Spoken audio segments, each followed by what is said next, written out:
Dewan Ulama PAS Selangor dan seluruhnya seluruh kepimpinan Dewan Ulama PAS kawasan Hulu Selangor, kepada seluruh kepimpinan PAS kawasan Hulu Selangor, seterusnya kepada cawangan-cawangan dan tuan-tuan puan-puan yang bersama kita pada pagi ini. Alhamdulillah, bersyukur kita kepada Allah SWT dengan limpah kurnianya dapat kita dipertemukan pada pagi ini. Alhamdulillah. Jadi yang pertamanya saya nak ucapkan tahniah kepada Dewan Ulama PAS kawasan Hulu Selangor melalui Lajnah Pendidikan Dewan Ulama PAS kawasan Selangor di atas penganjuran daurah Ramadan ini, iaitu melibatkan 3 kali berturut-turut insya-Allah. Jadi alhamdulillah pada pagi ini kita bersama dengan pada Ustaz Said. Jadi insya-Allah mudah-mudahan program seperti ini memberikan manfaat kepada kita semua sebelum kita menghadapi Ramadan ini. Jadi kita sebagai ahli parti ataupun dipuja agama Allah ini hendaklah seharusnya mendekatkan kita dengan Allah SWT dan kita duduk berjuang ni. Jadi alhamdulillah kita ramai petugas kita bawa balik sebenarnya. Anas ni pun bawa balik malam tadi sampai rumah aku dekat pukul 2 pagi daripada Muar semalam. Jadi apa pun keputusan yang telah kita dapatkan tu tak ada masalah bagi kita ni. Puja-puja Allah ni tidak ada istilah kalah dalam berjuang, sentiasa menang insya-Allah. Selagi kita berdakwah kepada masyarakat, insya-Allah kita sentiasa menang. Jadi tidak ada isu, tak ada kalah sebagainya. Tapi macam mana pun kita rasa patut bersyukur dengan Allah SWT yang mana Selangor yang ditugaskan di satu tempat ini, iaitu di Maharani, Dun Maharani, kita telah berjaya memenangi di Dun tersebutlah. InsyaAllah alhamdulillah berputik seorang adun PAS di Johor insya-Allah. Jadi berbalik kepada program pada pagi ini, insya-Allah ambillah manfaat yang sebaiknya, gunakan peluang ini sebaiknya untuk kita menimba ilmu, sementara kita nak menunggu Ramadan yang bakal kita pada bulan harapan, tak saya 4 Mac, 3 atau 4 Mac, 4 April, insya-Allah. Jadi anak pun tidaklah berasa untuk ucap panjang, kita nak lebih memfokuskan tentang apa yang akan kita dengar daripada Ustaz untuk sama-sama kita untuk menimba ilmu insya-Allah. Mungkin sekadar itu saja. Sekian, Assalamualaikum warahmatullahi wabarakatuh. Waalaikumsalam warahmatullahi wabarakatuh. Terima kasih kepada Al-Fadhil Tuan Haji Mat Hasin Jalan Harun di atas ucapan beliau tadi. Seterusnya merasmikan program Daurah Ramadaniyah anjuran Lajnah Pendidikan Dewan Ulama PAS kawasan Hulu Selangor. Yang mudah-mudahan ucapan beliau tadi menjadikan program kita pada pagi ini akan lebih diberkati dan dirahmati oleh Allah SWT insya-Allah. Jadi seterusnya insya-Allah muslimin dan muslimat, para pencinta ilmu sekalian, kita pergi ke slot kita yang seterusnya, iaitu pembentangan kitab Fiqh Manhaji jilid yang kedua yang memperkatakan berkenaan tentang bab puasa. InsyaAllah pada siri yang pertama ini akan dibentangkan oleh Al-Fadhil Ustaz Pencetus Ummah Said Muhammad Bakri bin Syed Ishaq. Majlis tanpa melengahkan masa menjemput dan bersilakan Al-Fadhil Ustaz Pencetus Ummah Said Muhammad Bakri bin Syed Ishaq. Falyatafaddal mashkura wa minallahi ma'jura. Bismillahirrahmanirrahim. Assalamualaikum warahmatullahi wabarakatuh.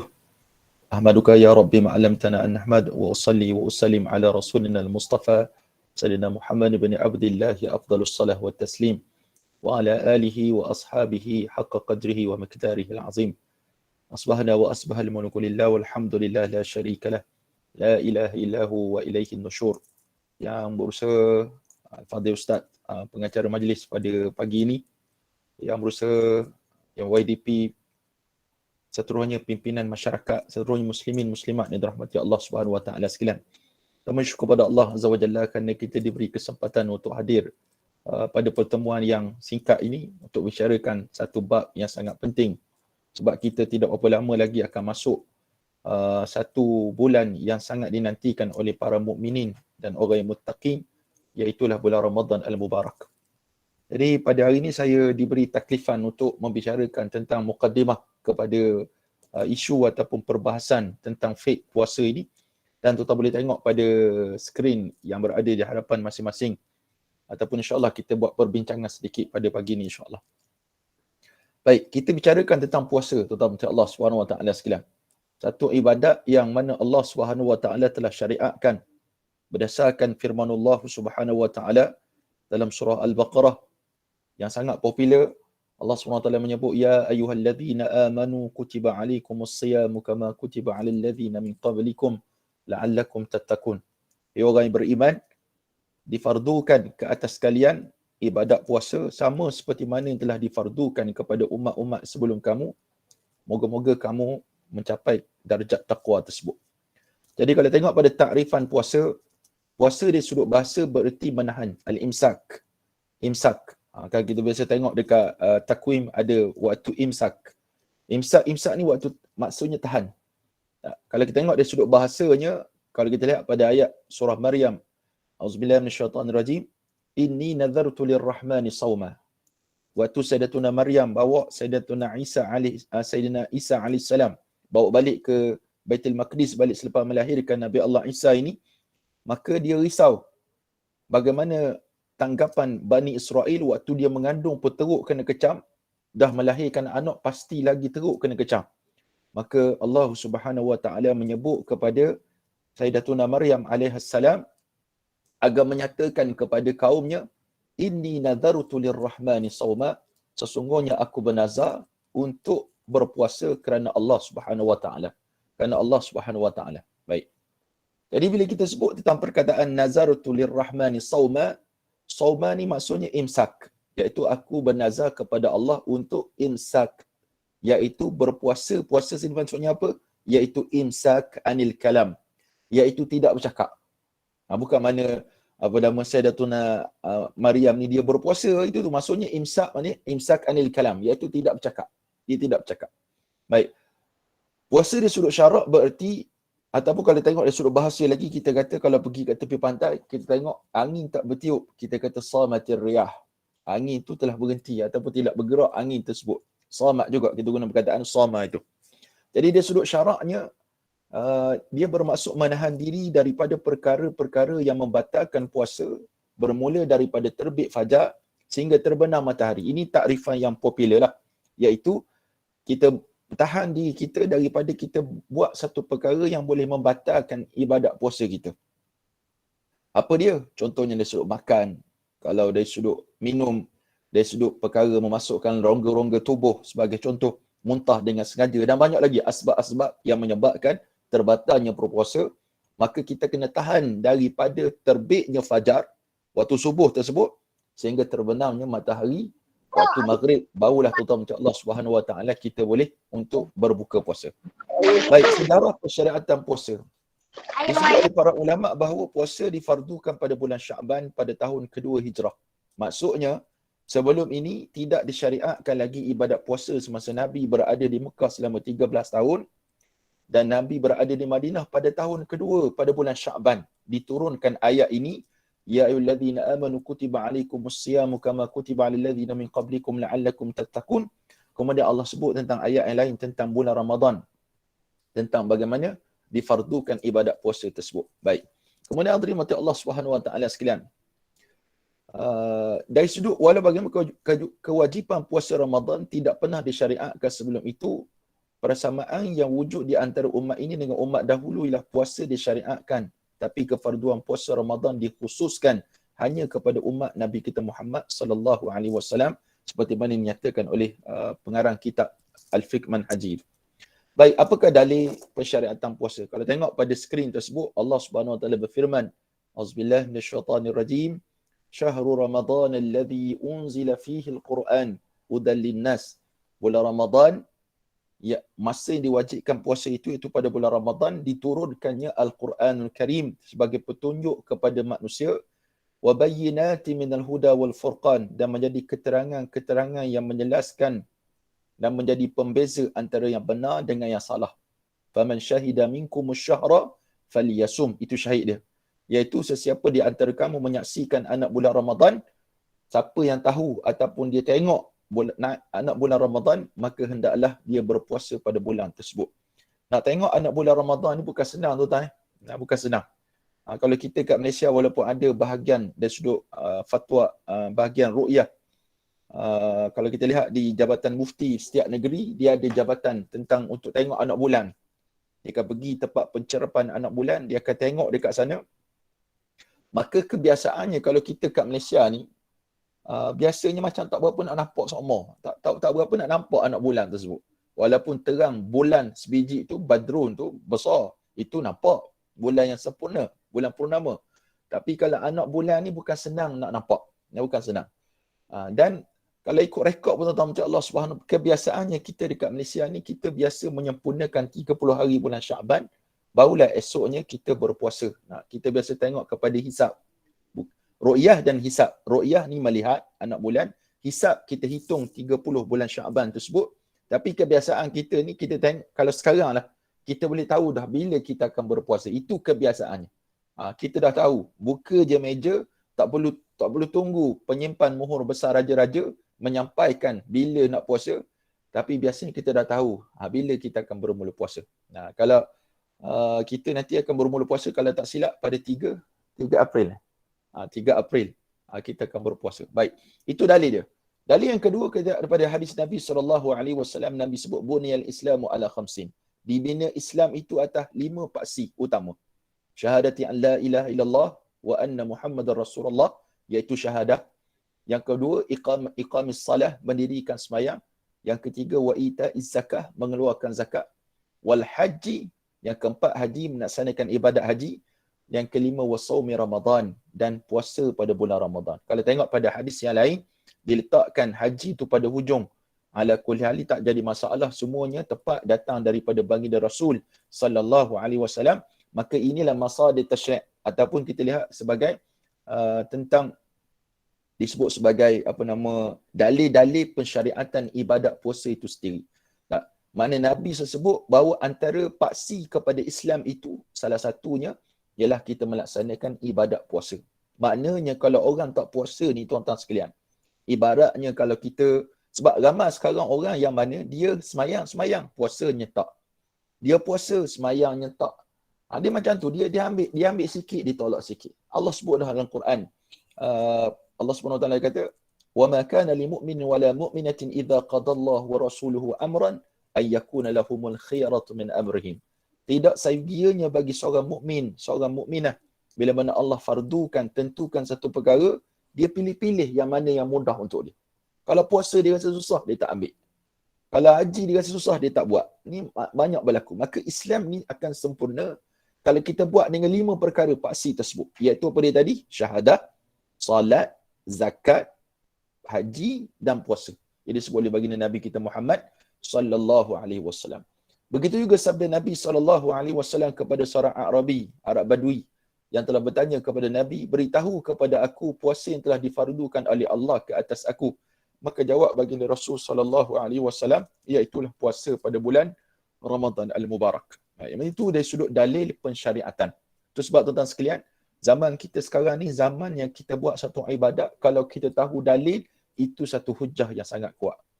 Kita risau kita buat satu amalan, tak tahu apa-apa, sekadar taklid ataupun melihat saja, maka kita kena ubah daripada orang awam, mungkin kita naik sikit setangga untuk kita tahu, aku puasa ni mana dalil dia. Kita tengok dalam kitab gini disebut oleh Nabi sallallahu alaihi wasallam. Kemudian, apakah hukum meninggalkan puasa Ramadan tanpa keuzuran? Dia saja-saja je tinggal puasa. Tak ada uzur pun. Maka disebabkan puasa Ramadan adalah salah satu daripada rukun Islam dan termasuk kefarduan yang diketahui daripada agama secara darurah. Maksudnya al-ma'lumatu minad dini bid-darurah. Satu perkara yang mesti dilaksanakan oleh setiap orang yang mukallaf daripada orang Islam. Al-ma'lumatu minad dini bid-darurah ni. Maka orang yang mengingkari kefarduannya, hukumnya kafir. Kalau tanya, Mak, kenapa kamu tak semayang? Dia kata, mana ada dah. Kenapa kamu tak puasa? Dia kata, mana ada puasa dah sekarang. Zaman sekarang tak payah puasa dah. Maka kafir dia.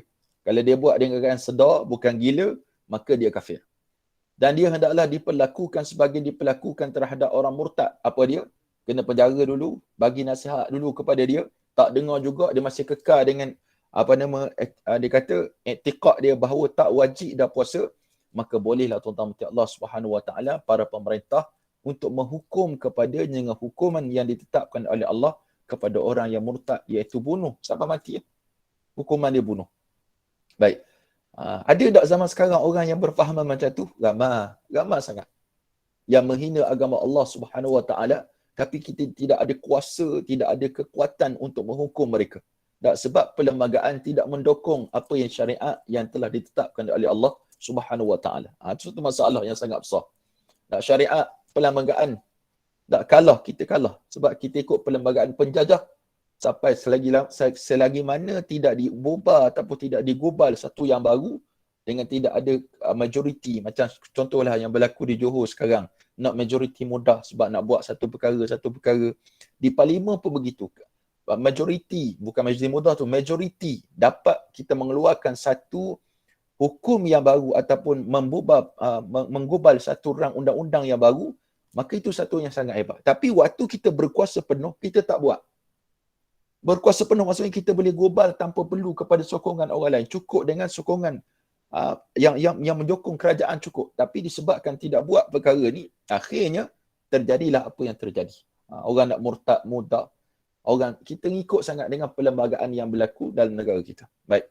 Sekiranya dia bertaubat, taubat itu diterima daripadanya. Orang bertaubat pada Allah, maka taubat itu akan Allah Subhanahu Wa Taala terima. Kalau dia tidak mahu bertaubat, dia dah dibunuh sebagai melaksanakan hukum hudud kesalahan murtad. Ini jika sekiranya dia bukan seorang yang baru memeluk Islam ataupun dia hidup membesar jauh daripada pembangunan. Sebagaimana dikatakan oleh para ulama, maksudnya jauh daripada tempat ulama bijak pandai.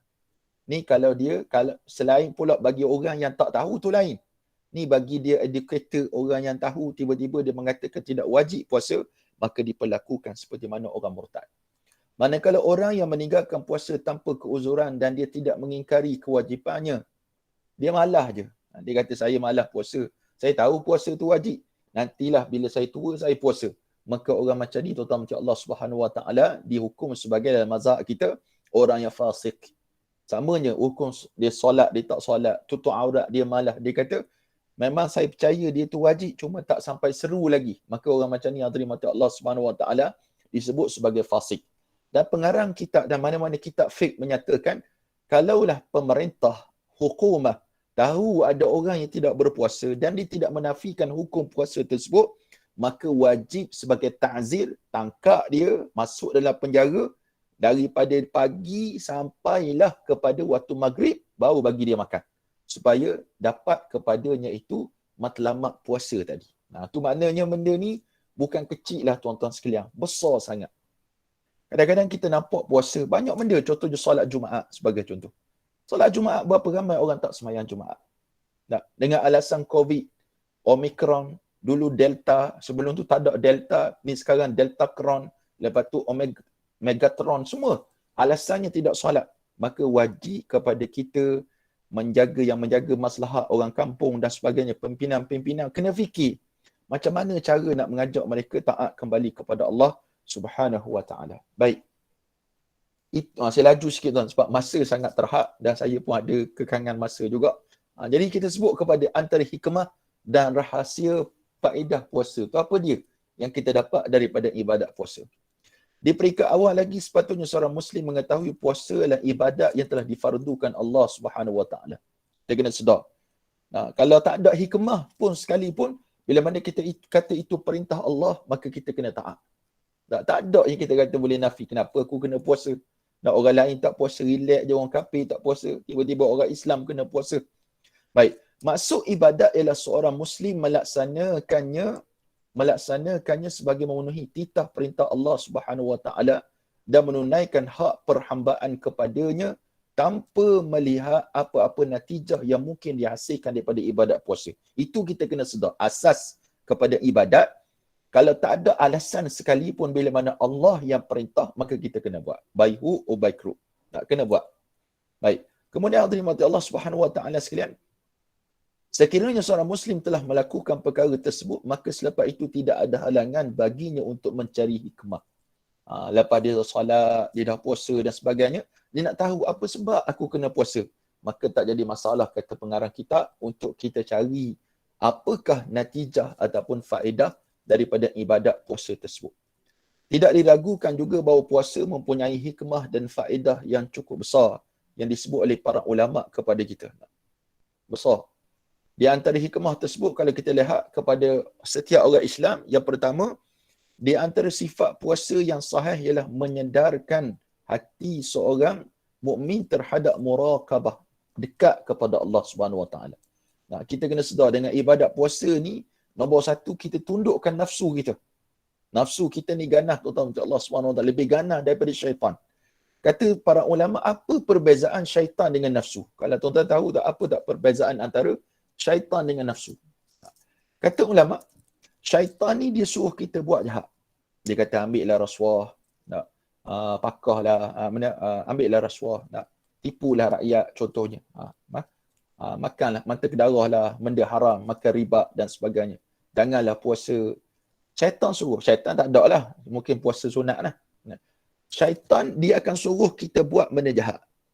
Tetapi nafsu ni, tugas dia, tuan-tuan sekalian, kata ulama, dia akan mencantikkan lagi benda jahat tu.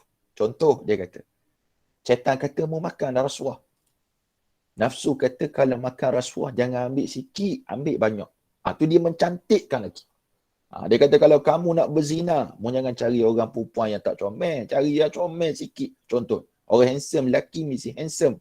Syaitan ni akan mencantikkan lagi, nafsu tu akan mencantikkan lagi kejahatan yang dicadangkan oleh syaitan. Maka dua ni satu pakatan ataupun satu hubungan yang sangat baik. Syaitan dengan nafsu. Itu sebab bila mana Allah SWT fardukan ibadat puasa, syaitan ni kena belenggu, tapi ada setan yang kedua iaitu nafsu ini yang sangat bermaharaja lela, maka cara nak menjatuhkan keegoan nafsu tersebut, maka dia kena berpuasa. Maka bila mana kita berpuasa, kata tuan kita ni, kita dapat muraqabah pada Allah, mendekatkan diri kepada Allah Subhanahu Wa Taala. Dengan macam mana? Berpuasa, orang menghabiskan sebahagian waktu siangnya, dia akan merasai lapar dan dahaga, mungkin jiwanya ingin makan dan minum, tapi perasaannya yang mengetahui bahawa dirinya berpuasa menghalang daripada memenuhi kehendak jiwanya. Bahkan ada ulama mengatakan dengan berpuasa ni menunjukkan kita ni betul-betul dekat dengan Allah Subhanahu Wa Taala. Sebab kita mampu tak berpuasa. Suami pergi kerja, kita tinggal seorang. Anak-anak kecil lagi tak faham. Kita boleh minum susu anak minum, kita boleh minum. Kita boleh buka freezer, kita boleh buka peti ais, kita boleh makan nasi yang kita bersahur tadi. Tapi disebabkan kita rasa kita takut kepada Allah dan aku berpuasa, maka kita tak buat perkara-perkara yang boleh menyebabkan terbatalnya puasa kita itu. Baik. Seterusnya, tuan-tuan, Allah Subhanahu Wa Taala sekalian, nombor 2. Ramadan adalah satu bulan suci dibandingkan dengan bulan-bulan yang lain dalam satu tahun. Allah Azza wa Jalla menghendaki hamba-Nya supaya memenuhkan dengan ketaatan dan mendekatkan diri kepada Allah Subhanahu Wa Taala. Kalau bulan Sya'ban, bulan Rejab, bulan haram tersebut, kita ibarat kita sedang membuat satu batas untuk kita menanam. Bulan Sya'ban ni kita letak biji benih dan kita siram. Maka pada bulan Ramadan, tuan-tuan, Allah Subhanahu Wa Taala, kita nak memauk sebanyak-banyaknya peluang yang Allah Subhanahu Wa Taala berikan kepada kita. Bukan sekadar tahan diri pada makan dan minum. Pada bulan Ramadan ni, bulan yang Allah Subhanahu Wa Taala berikan kelebihan yang cukup besar. Ibadat sunat, pahala je wajib, amalan wajib, Allah Subhanahu Wa Taala lipat kali gandakan perkara tersebut, dan ini tidak berlaku pada bulan-bulan yang lain. Maknanya kelebihan cukup besar. Sampai para sahabat Nabi ridwanullah alaihim ajma'in, mereka mengharapkan Ramadan ni, habis je Ramadan, ada Ramadan lagi. Kita kalau habisnya Ramadan, kita harap Syawal. Kalau habis Syawal, nak Syawal lagi. Terbalik kita. Sahabat Nabi habis Ramadan nak Ramadan. Habis Ramadan nak Ramadan. Kita habis Syawal nak Syawal. Tu sebab kita puasa 30 hari, kita raya sampai 60 hari kita raya. Ramadan, Syawal. Habis Syawal, kita raya lagi. Dan sebagainya. Bukan di Hulu Selangor, bukan di Selangor lah, di Belah Perak, insya-Allah. Mana orang yang terdedah dengan banyak keraiyang lebih daripada ketaatan kepada Allah Azza wa Jalla. Baik. Yang ketiga, sesungguhnya kehidupan seorang Muslim yang sentiasa berada dalam keadaan kenyang pasti akan memenuhkan jiwanya, berada dalam keadaan pasti akan memenuhkan jiwa yang sifat-sifat yang keras hati. Betul. Bila banyak kenyang, terutama Allah Subhanahu Wa Taala, kita rasa malas beribadat. Itu sebab pada bulan Ramadan, kita nak baca Quran tiba-tiba jadi rajin.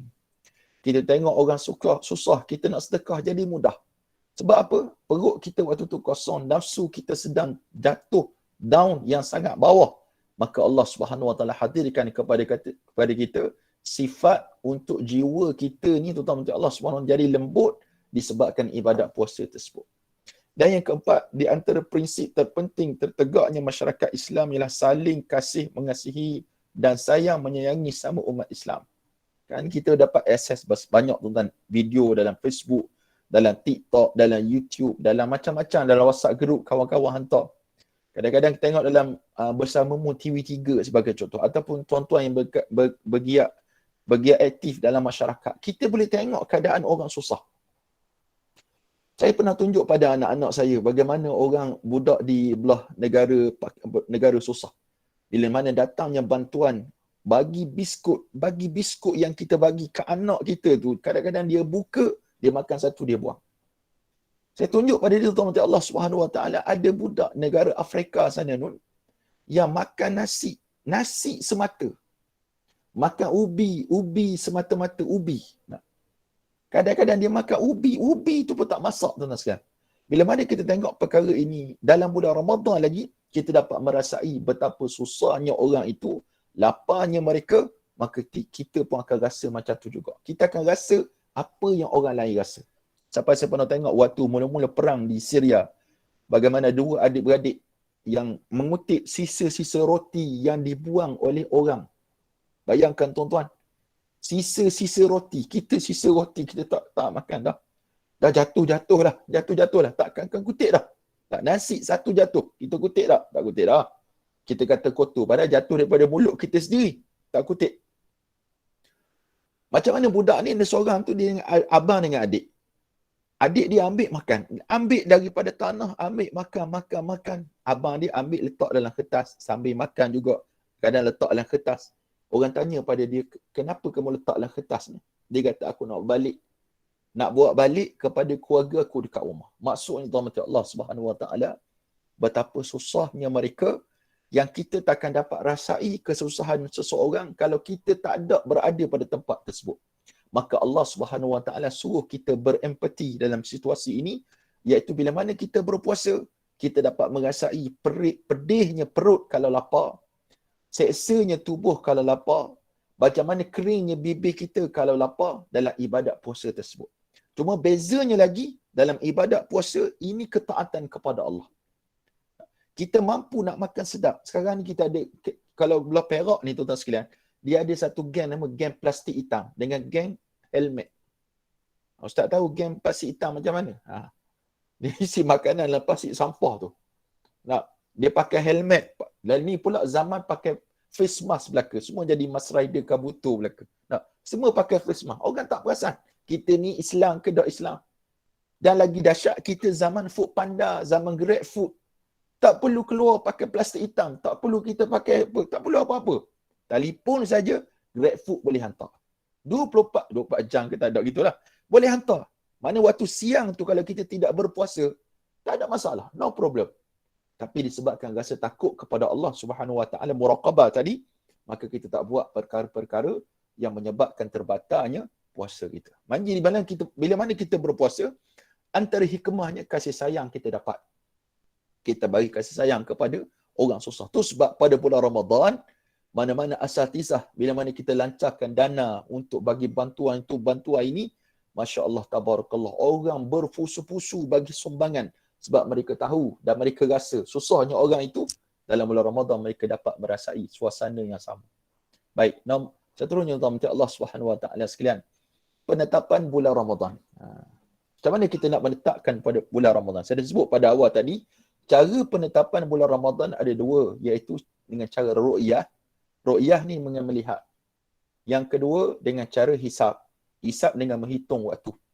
Yang pertama untuk kita lihat, yang pertama secara ru'yah. Ru'yah ni hadirin mati Allah Subhanahu Wa Taala itu melihat anak bulan Ramadan. Anak bulan je, bukan bulan sebiji tu. Kalau bulan sebiji kita tengok hari-hari dah. Nah, ru'yah al-hilal. Pada malam 30 Syaban kita tengok. Ini boleh berlaku bila seorang saksi yang adil menyatakan kesaksiannya di hadapan qadi bahawa dia telah melihat anak bulan. Cuma kita dekat Malaysia, kita ada pihak yang berautoriti untuk melihat. Cuma saya sebut pada awal tadi, kebiasaannya tak berapa nak nampak. Walaupun kita pakai alat canggih, tak berapa nak nampak. Sebab kita dekat Malaysia ni, satu awannya banyak. Awannya tebal. Tu sebab Nabi sebut dalam hadis tu, sumu li ru'yatih wa aftiru li ru'yatih. Berpuasalah dengan melihat anak bulan dan rayalah dengan melihat anak bulan. Fa in ghumma alaikum fa akbilu iddata sya'bana 30 yawman. Kalau berlakulah kekelaman, tak nampak, kelam, tengok anak bulan. Ini kalau berlaku zaman Nabi ataupun zaman yang belum ada kecanggihan lagi. Nampak gitu tapi banyak awan. Hatta sekarang kalau kita pakai alatan canggih sekalipun, kalau ada awan yang tebal, mendung dan sebagainya, kita takkan nampak juga anak bulan. Cuma Nabi kata, nombor satu, nak berpuasa dan nak raya, tengok anak bulan. Kata Nabi SAW. Ya, gitu.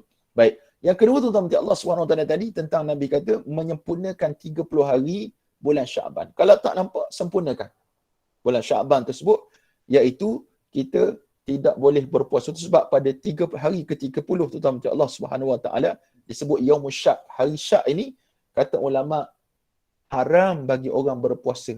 Haram berpuasa. Kecuali memang menjadi kelaziman dia berpuasa daripada awal Syaban sampai 30 Syaban tu kelaziman, maka tak jadi masalah. Tapi bagi orang yang tiba-tiba baru nak puasa, maka haram bagi dia untuk berpuasa pada hari Syak tersebut. Ini disebut oleh para ulama kepada kita. Baik. Seterusnya untuk Allah Subhanahu Wa Taala sekalian. Seterusnya ada lagi. Syarat-syarat wajib dan syarat sah puasa. Setiap sesuatu kefarduan yang ditentukan oleh Allah Subhanahu Wa Taala mesti ada syarat dia. Nombor satu, Islam. Puasa tak wajib kepada orang kafir dengan makna di dunia ni dia tidak dituntut untuk berpuasa, tapi ke akhirat dia akan kena. Orang kafir ni tu di dunia dia selamatlah, dia tak puasa dan sebagainya, tapi di akhirat Allah Subhanahu Wa Taala akan diseksa kerana kekafiran dia dan kerana kejahatan dia meninggalkan cabang-cabang perintah Islam. Atas muka dunia tutup aurat tak wajib pada orang kafir, tapi ke akhirat mu kena. Itu yang Allah sebut, yang para ulama sebut kepada kita. Jadi yang pertamanya tak wajib orang kafir ni berpuasa. Baik. Walaupun ada yang berpuasa Ustaz, contohnya kawan saya Acong dia berpuasa, Lingkit Siang dia berpuasa, contoh zaman Pakatan Rakyat dia berpuasa, Lingguang Eng puasa. Tak apa dia puasalah nak. Tapi pahala tak ada untuk dia. Sebab dia tidak Islam. Tak boleh pula kita larang jangan kamu puasa. Dia boleh puasa, silakan dia berpuasa, cumanya pahala tidak ada bagi dia. Yang kedua, taklif. Taklif ini ialah orang Islam itu telah berakal dan baligh. Kalau hilang salah satu daripada keduanya, maka jatuh sifat taklif. Budak-budak tak baligh lagi ataupun tidak berakal. Dia baligh tapi tak berakal. Ataupun dia berakal tapi tak baligh lagi. Dua-dua ni mesti ada. Mesti baligh, mesti berakal. Tu kalau budak umur 2 tahun, 3 tahun, 4 tahun, 5 tahun berakal, dia baligh tak lagi, tak baligh. Baligh ni umur berapa? Kata ulama kalau orang perempuan minimum 9 tahun umur. Maksimum 15. Kalau dia kata makcik dah 80, tak balik lagi, makcik ni penipu. Penipu, tak boleh. Maknanya Allah SWT 15 tu maksimum. Tak mari bulan ke 15 itu maksimum. Sama juga laki-laki, minimum dia kebiasaannya untuk Allah SWT maksimum juga 15 tahun. Minimum tak tahu berapa. Ada mungkin jarang sangat orang lelaki yang menjadi balik pada usia 10 tahun, 11 tahun jarang. Tak. Wallahu a'lam lah kalau ada yang macam tu. Baik. Cuma yang terima Allah Subhanahu Wa Taala kalau ada masalah, contohnya dia balik, contohnya dia balik, tapi dia OKU. Kelainan upaya terencak akal contohnya. Maka dia pun tak wajib berpuasa. Nah. Dalilnya ialah hadis Nabi sallallahu alaihi riwayat Sayyidina Ali karamallahu wajhah, Nabi bersabda rufi'al qalam an salasatin. Diangkat pena, maknanya malaikat tidak akan catat dosa kepada 3 puak ataupun 3 golongan. Anin naimi hatta yastayqiz, daripada orang tidur sampai dia bangun. Tak. wa anis sabiyyi hatta yahtalim, daripada budak kecil sampai dia bermimpi, wa anil majnuni hatta ya'qil, daripada orang gila sampai dia berakal. Tiga golongan ini tidak ada taklifan dan tidak ada dosa kalau dia melakukan kesilapan dalam tempoh perkara tersebut. Ini disebut oleh para ulama dan dinyatakan oleh baginda Nabi sallallahu alaihi wasallam kepada kita. Seterusnya tuan-tuan Allah Subhanahu wa taala sekalian, dia adalah berbuka. Itu yang mana pula? Okey, habis dah. Baik. Yang ketiga, tiada keuzuran yang menghalangi berpuasa ataupun mengharuskannya berbuka. Tak ada keuzuran. Contohnya, bila dia berada dalam keadaan haid, maka tak boleh puasa. Ataupun nifas, orang perempuan sebagai contoh. Sebab ramai yang hadir pada orang perempuan. Maka kalau haid, tak wajib puasa. Ada orang dia kata, Ustaz, saya memang tak puasa. Tapi saya tak nak makan lah Ustaz. Saya raikan suami saya. Maka itu kerugian sebenarnya. Nabi suruh makan, makanlah. Nabi suruh makan, makan. Sebab ada orang kata dia sayang sangat kat suami, dia tak nak lah. Dia tak nak nanti suami terasa hati. Tak ada masalah. Terasa hati. Memang orang perempuan kalau datang haid dan nifas, tak payah puasa. Tapi jangan makan depan suami lah. Kalau tak puasa pun, ni siap masak Maggi tak, makan depan suami. Suami telan air liur saja. Telan air liur tak batal puasa. Tapi mengganggulah, makruh suami duk tengok kita pula sedap makan daripada dia, maka jangan buat gitulah puan-puan sekalian ya. Jangan buat. Kalau nak makan, makan kat dapur. Nak dalam bilik ke makan, jangan makan depan suami. Yang kedua, pensan ataupun gila sepanjang hari, maka tuan-tuan Allah Subhanahu wa taala pun menyebabkan terbatalnya puasa. Ini kita lihat menyebabkan keuzuran yang tidak dibenarkan untuk dia berpuasa. Sekiranya dia sedar pada waktu siang walaupun 1 saat, maka hilanglah keuzuran dan dia wajib berpuasa. Itu kalau salah seorang tu bila mana dia sedar, maka wajib dia berpuasa. Tapi kalau dikatakan sesaat dia jaga, lepas tu dia pensang balik, dengan kepensanan yang kedua itu juga membatalkan balik puasa dia sebenarnya. Itu kena clear lah. Baik, keuzuran yang mengharuskan berbuka. Nombor 1, sakit yang mendatangkan mudarat, orang tua. Contoh ayah saya, dia sakit 5 tahun. 5 tahun dia sakit, tak boleh nak puasa. Dia makan pun tak banyak. Lepas tu kalau dia puasa lagi menyebabkan mudarat pada dia, maka dibenarkan untuk dia tidak berpuasa. Kalau orang tua yang uzur sangat, dibenarkan untuk dia tidak berpuasa dan digantikan dengan keuzuran dia itu dengan membayar fidyah. Sehari secupak bayar. Kalau negeri Selangor, maksimum RM1.90 ataupun RM2 sekarang secupak. Ataupun kalau tengok pula orang kaya, kalau dia orang kaya, dia makan basmati. Basmati bukan makan beras cak ayam macam kita orang biasa ni. Dia makan beras yang mahal. Maka bayarlah fidyah dengan gaya beras yang dia makan. Kalau sekarang RM2 ada, RM4 pun ada, RM6 pun ada, tuan-tuan Allah. Kalau tak siap saya di negeri Selangor, sebab saya baru forum dengan Majlis Agama Islam baru ni, Selangor baru ni. Yang kedua, musafir yang jauh tidak kurang daripada 83 km dengan syarat pemusafiran yang dibenarkan dan mencukupi seluruh hari. Dia berpuasa, dia dibenarkan untuk beriftar atau berbuka kalau dia bermusafir. Ada kata, Ustaz, saya sekarang ni, zaman sekarang canggih, kita ada RNA, jalan raya pun cantik dan sebagainya. Kalau saya tak nak puasa, tak apa ke? Boleh, tak ada masalah. Tapi kalau kamu nak puasa, tak nak puasa, dua-dua boleh. Dua-dua boleh. Allah Subhanahu wa taala bagi kelonggaran kepada kita untuk buat perkara tersebut. Seperti mana firman Allah Subhanahu wa taala, "Wa man kana maridan aw ala safarin fa iddatun min ayyamin ukhra." Dan sesiapa yang sakit atau kena musafir, maka diharuskan berbuka, kemudian wajib diganti puasanya sebanyak hari yang ditinggalkan itu pada hari-hari yang lain. Ini disebut oleh Allah Subhanahu wa taala. Kemudian tidak mampu berpuasa. Oleh itu tidak wajib berpuasa disebabkan terlalu tua atau sakit yang tidak ada harapan. Contohnya ada orang sakit apa, gastrik contohnya. Sebab ada setengah orang gastriknya mari pada bulan Ramadan je. Bulan lain tak ada gastrik. Bulan Ramadan terus mari gastrik. Jadi benda ni tuan-tuan macam Allah Subhanahu wa taala, kalau betul dia gastrik yang tidak boleh berpuasa, kalau dia puasa menyebabkan dia sakit, maka dibenarkan untuk dia tidak berpuasa. Dalilnya firman Allah Subhanahu wa taala, wa 'alal ladzina yutiqunahu fidyatun ta'amu miskin. Dan wajib atas orang-orang yang tidak berdaya berpuasa kerana tua dan sebagainya, membayar fidyah dengan memberi makan orang miskin. Dibacakan kerana yutawwaqunahu, bermaksud jika mereka tetap diwajibkan melakukannya puasa, nescaya mereka tidak mampu melakukannya. Itu sebut oleh ulama kepada kita nanti Allah Subhanahu Wa Taala, orang tua yang tak mampu nak puasa. Kalau kita suruh dia puasa juga memang tak boleh. Maka dia kena bayar fidyah secupak sehari. Bayar terus secupak sehari. Macam mana Ustaz? Ada setengah orang bertanya, Ustaz, kalau saya memang saya rasa 30 hari, ayah saya takkan mampu berpuasa. Maka boleh tak saya bayar sekaligus 30 hari? Ahlan wa sahlan wa jalan. Boleh? Tak ada masalah. Ada ulama kata setiap hari, tak puasa bayar sehari. Tak puasa bayar sehari. Tapi kalau kita nak bayar 30 hari terus, maka dibenarkan juga oleh syarak kepada perkara tersebut. Baik, syarat-syarat sah puasa. Syarat sah puasa yang pertama, Islam tidak sah puasa kepada orang kafir. Yang kedua, berakal yang bermaksud memayyiz, tidak sah puasa orang gila dan kanak-kanak yang belum memayyiz. Memayyiz ni apa? Yang boleh membezakan antara tangan kanan, tangan kiri, yang baik, yang buruk itu memayyiz. Baik. Puasa kanak-kanak sudah memayyiz adalah sah apabila puasa telah mencapai usia 7 tahun. Dia hendaklah diminta supaya berpuasa jika dia mampu melaksanakannya. Bila usia mencapai 10 tahun, dia adalah dipukulkan dan meninggalkan sebagaimana solat juga. Umur 7 tahun, dia sah untuk berpuasa. Ni syarat sah. Dia sah berpuasa. Tapi Masya Allah, tabarakallah, kalau dia tidak puasa, Ustaz, adakah berdosa? Dia tak berdosa. Selagi mana dia tidak baligh. Dia tidak baligh. Tapi kita disarankan untuk mengajar anak-anak kita berpuasa. Dengan apa saja sekalipun. Cuma janganlah mandatory. Contoh anak barulah tahun ni nak berpuasa, dia tak mampu berpuasa sampai sepenuhnya. Mungkin dia puasa hanya 5 jam. Maka kita raikan 5 jam tersebut.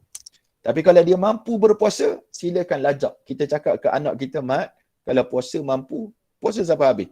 Kalau tak mampu, cakap ke ayah, bila? Ayah pun nak buka puasa sekali. Yang gitu pula. Ayah nak buka puasa sekali.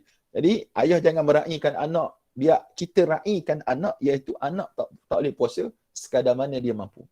Baik, yang ketiga, tidak mempunyai keuzuran yang menghalang daripada berpuasa seperti berada dalam keadaan haid dan nifas atau pingsan dan gila sepanjang hari. Iaitu antara syarat sah kepada ibadat puasa nyatakan oleh pengarang kitab Al-Fiqh Al-Manhaji ini, insya-Allah.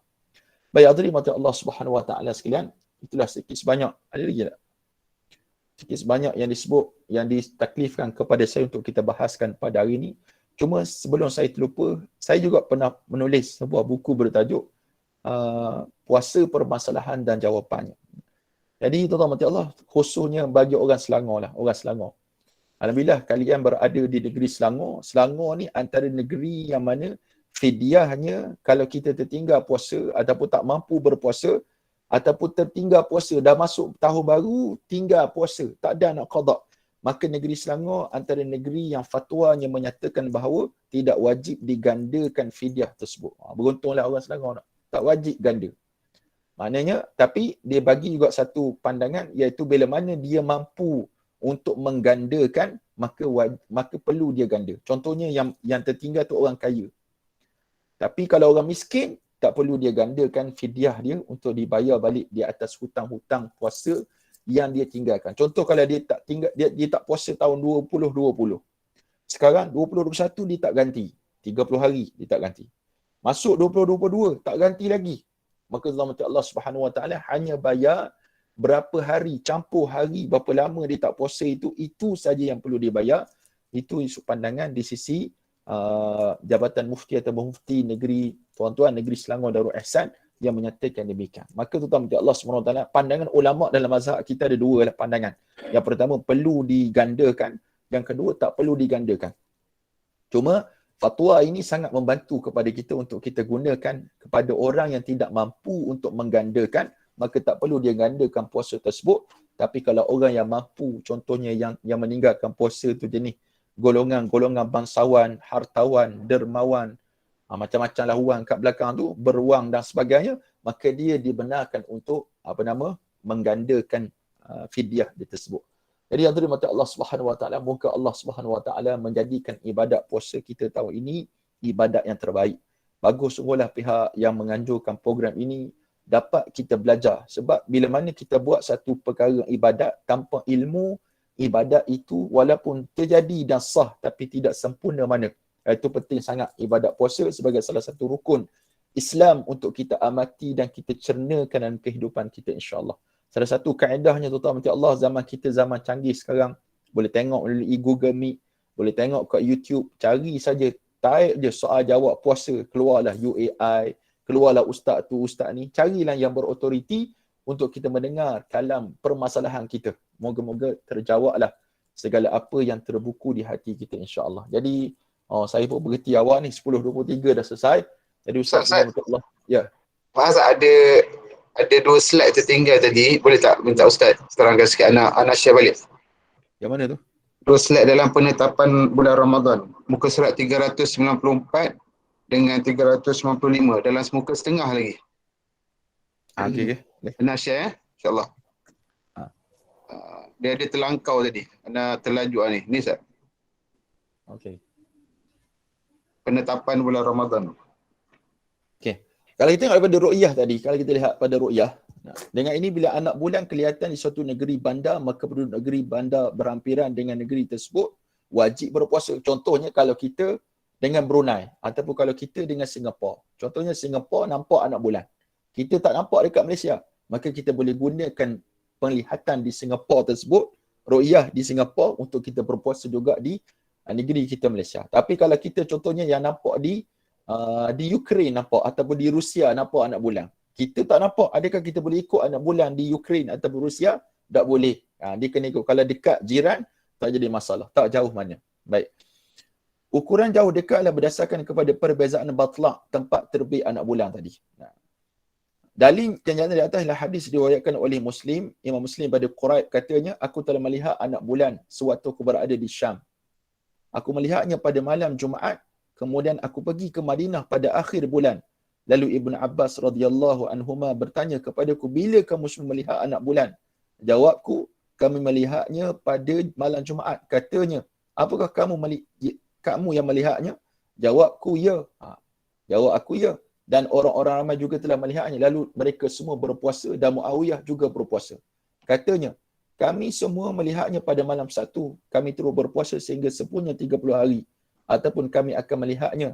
Aku berkata, apakah tidak cukup dengan ru'yah Muawiyah dan puasanya? Kata, tidak, beginilah kami untuk diperintahkan oleh Rasulullah sallallahu alaihi wasallam. Maknanya kalau dalam berdasarkan hadis ini, para ulama mengatakan bila puasa tidak diwajibkan terhadap penduduk negeri yang jauh, lalu seorang penduduk negeri yang telah melihat anak bulan bermusafir ke negeri tersebut, maka dia hendaklah berpuasa bersama mereka di akhir bulan, walaupun dia telah menyempurnakan puasa selama 30 hari. Itu disebutkan oleh para ulama. Bahkan sama juga dengan Allah Subhanahu Wa Taala. Contohnya kalau kita berpuasa 29 ataupun 28 hari, 29 hari. Tiba-tiba kita sampai satu negeri ni dah raya contohnya. Negeri itu dah raya. Maka adakah wajib kita berpuasa? Di situ kata ulama, mu wajib dulu untuk beraya dulu. Lepas tu mu kena ganti balik satu hari lagi untuk mencukupkan jumlah puasa yang diperlukan, diwajibkan ke atas kita. Maksudnya, hukum itu mengikut ketetapan negeri yang kita sampai. Maknanya tuan-tuan Allah, contohlah, macam saya selalu pergi ke Sabah, Sarawak. Sabah, Sarawak, saya duduk di Perak. Perak berbuka puasa 7.20. 7.20. Bila sampai dekat Sarawak, dia buka puasa 6.40, 6.45. Buka puasa. Adakah saya perlu tunggu negeri Perak berbuka baru saya berbuka? Jawapannya tidak. Maka kita tengok pada tempat yang kita berdiam ketika itu. Itu disebut oleh para ulama kepada kita dan tidak menjadi isu lah dalam keadaan tersebut. Dan berlaku juga pada zaman para sahabat Nabi SAW tentang perkara ru'yah ini. Baik.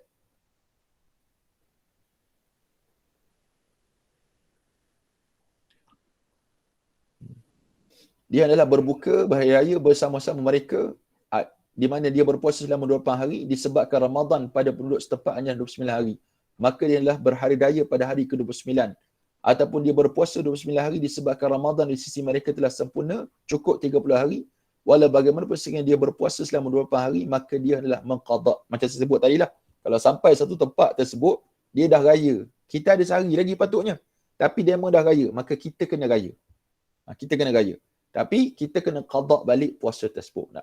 Barang siapa yang, disebut lagi, barang siapa yang waktu paginya berada di negeri yang merayakan hari raya lalu bermusafir ke negeri yang jauh dan penduduknya masih berpuasa, dia wajib menahan dirinya untuk baki hari tersebut sebagai mengikuti penduduk negeri tersebut. Ni mana jelas pada kita untuk Allah Subhanahu Wa Taala kalau bab permusafiran, Kalau kita sampai satu tempat, kita kena raih keadaan setempat tersebut. Bukan kita raihkan tempat kita.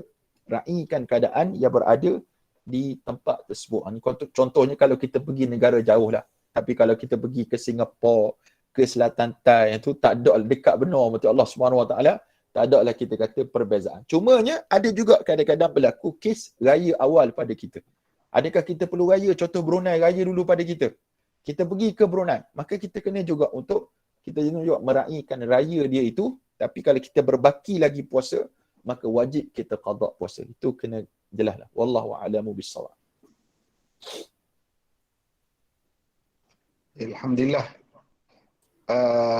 Slide kita pun Alhamdulillah dah habis. Jadi pada Al-Fadhil Ustaz dan juga pada hadirin hadirat para pencinta ilmu sekalian, jadi Alhamdulillah diucapkan jutaan terima kasih kepada Al-Fadhil Ustaz pencetus ummah Syed Muhammad Bakri bin Syed Ishaq yang meluangkan masa beliau, walaupun katanya Ustaz ni ada program NGO saya bantuan ke belah utara. Tapi Alhamdulillah dapat juga meluangkan masa untuk bersama-sama dengan kita pada pagi ini.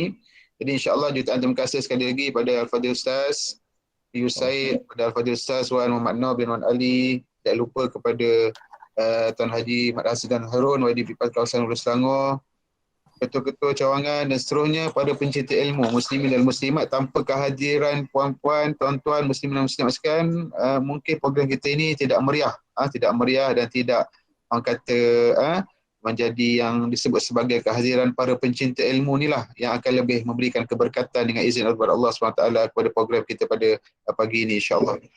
Jadi bagi pihak Dewan Ulama PAS Kawasan Hulu Selangor mengucapkan jutaan terima kasih sekali lagi kepada Al-Fadhil Ustaz Yus Said dan pada semua, dan insya-Allah daurah Ramadan siri yang kedua kita insya-Allah akan berlangsung pada insya-Allah pada 20 Mac, pada 20 Mac insya-Allah, iaitu yang akan dibentangkan oleh Al-Fadhil Imam Muda Megat, iaitu yang akan membicarakan berkenaan tentang tajuk rukun puasa, kemudian ada adab puasa dan perkara yang dimakruhkan, kemudian qada puasa Ramadan, fidyah dan kafarah, sebelum insya-Allah ditutup dengan daurah siri yang ketiga pada 27 Mac nanti insya-Allah.